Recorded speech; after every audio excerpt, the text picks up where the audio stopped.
Now, we know that Jacinta Allen is crazy about renewables, but as usual, she doesn't seem to have stopped to consider the cost. Not only is the budget tearing at the seams with these green projects, but communities are at risk. And that's not just right across Victoria, it's right across Australia.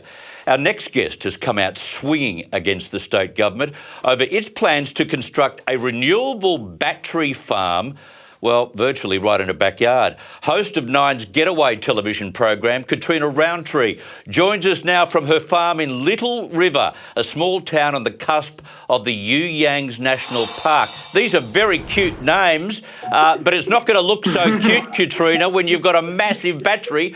Just give us an idea. Imagine the concept. How big is this? Chris, thank you for the opportunity to share this story.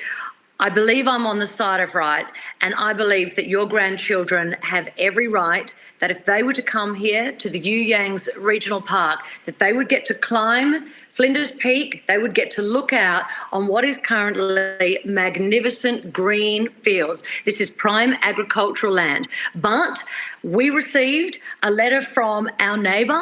We were given around about 10 days to get our submissions in. We were completely blindsided. Our council has been bypassed. No one, the councillors, the CEO, the mayor, none of them knew what I was talking about when a little article appeared in our local paper. Gee. Thank heavens for the local paper. And so what we stand to lose here is a magnificent property at the base of this regional park. It is currently prime agricultural land. It has a bushfire overlay. It has a significant landscape overlay. There is a section of this property that has Aboriginal significance. There are so many different overlays that the state government has put in decades ago to protect this land. Now, visually, some people might know it. They might have seen the movie The Dressmaker, The Man from Snowy River. The TV series was filmed right here. But also, one of Victoria's worst ever fires began on this very property. We are in a hot wind funnel right here. All of these things have been completely ignored by the consultants who were paid a fortune by AEST Energy to deliver to the State Planning Department a proposal to have 372 lithium freight containers. Now, I specifically want you to hear the sound of nature. I've opened the door here. I want you to hear the sound of nature because that's going to go. Each of these containers have decibels of up to 80. It's like someone screaming in your ear. But worst of all, what's really freaking our community out, aside from the fact that they didn't know, there was no consultation at all, but when there is a lithium fire, and as you well know, there are lithium fires every single day, you cannot put water on a lithium fire. There was a Moorabool battery farm nearby. It caught fire and had to burn for 5 days. That is toxic fumes going out into the community. We were all warned, shut your doors, get the clothes off the line. And in our particular case, we have a creek that is on our property as well. And that runs straight out into the ocean. So where are the activists now? Where are the greenies now when we are calling for their help? And I do not want to get political about this because I need to appeal to the intelligence of the bureaucrats in the planning department to please choose a property that is not so dangerous, where lives are not at risk, but also wildlife as well. We are so proud. We plant trees around here. We don't want to clear the trees. We want this to be a wildlife corridor. And this is happening right across the state. Indeed, it's happening right across Australia. But please don't waste my time by getting political. I need to appeal to your intelligence and to object this submission. You're fuming also about the lies the government is peddling. How have they misled you? Well, for a start, giving you 10 days to launch a submission is a virtual impossibility, so they don't want anything back from you at all. But apart from that, what kind of lies have they been peddling, Catriona? The other problem that our community has is you simply can't find on the Engage Vic website where this amendment is. It is so difficult to find, and it is designed to bamboozle you. So I now have people stopping me in the street every time I leave home saying, I can't object, I can't find it. I mean, I will say specifically, it is, I've got the letter right here, the draft amendment C466 405 to 455 Sandy Creek Road, Little River. So firstly, designed to bamboozle, but then these consultants have put together this huge proposal. They have been paid a fortune. And what is in that proposal is complete inaccuracies. If you believe that proposal, no farmer around here would ever be able to deliver a crop. It is so full of BS.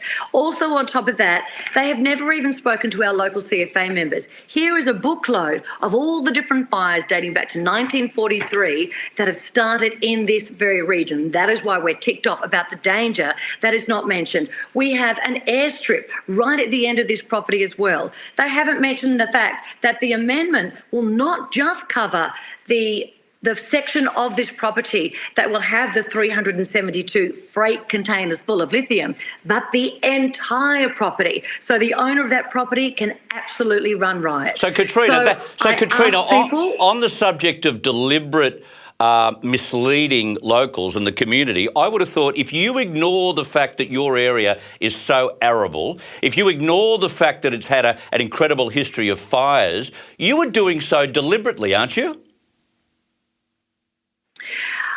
It just seems, in the case of the bureaucrats, complete ignorance. And I am compassionate to those in that office in the city because they are being fed lies by the consultants. And who are these international energy companies? In our case, AEST Energy is owned by a Filipino billionaire. Bet you he could not care less about completely destroying the land.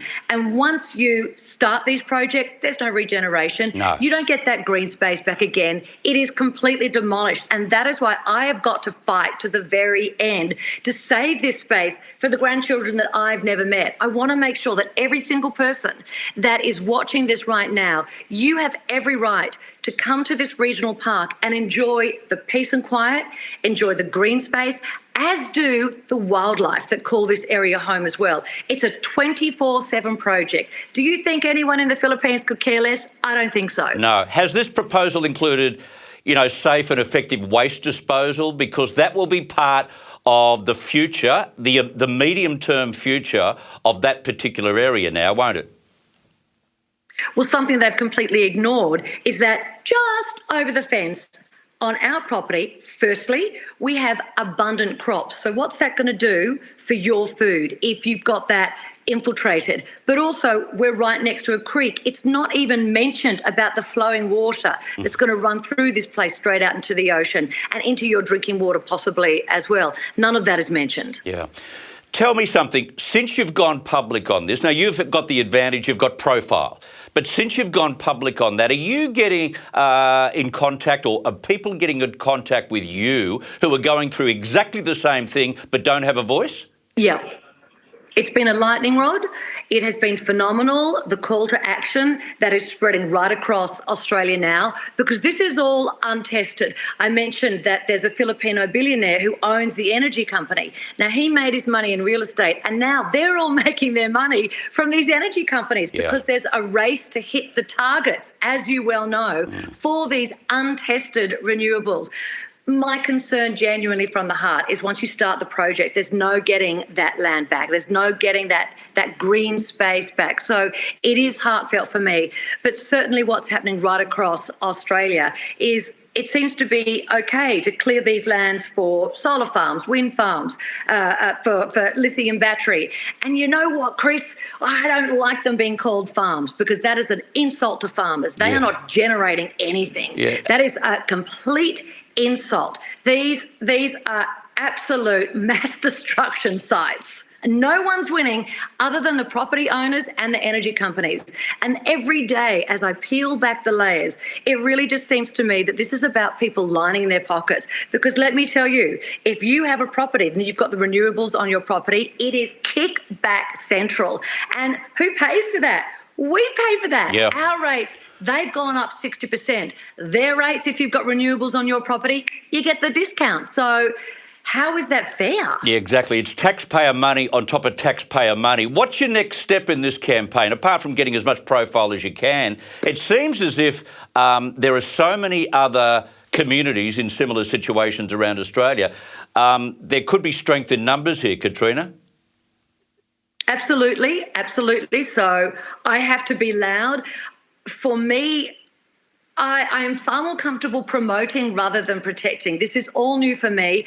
I should not have to put my children's lives at risk. We have just had to let people know where our exact home is, where our address is. That's completely unfair. I shouldn't have to do that. But I can't be quiet because I know we're going to lose that land if I just let these developers have their way. Yeah. So in my case, I'm just being loud and proud, and I have until, I think it is now the 28th. So we did actually have a wonderful MP, Beverly MacArthur. Yes. And she did actually stand up in state parliament and ask for an extension for our community. But now I've just got to encourage the community to please hand in your submissions. And as I say, it is so hard to find it on the Engage Vic website. So if you just try to find Draft Amendment C466 Sandy Creek Road.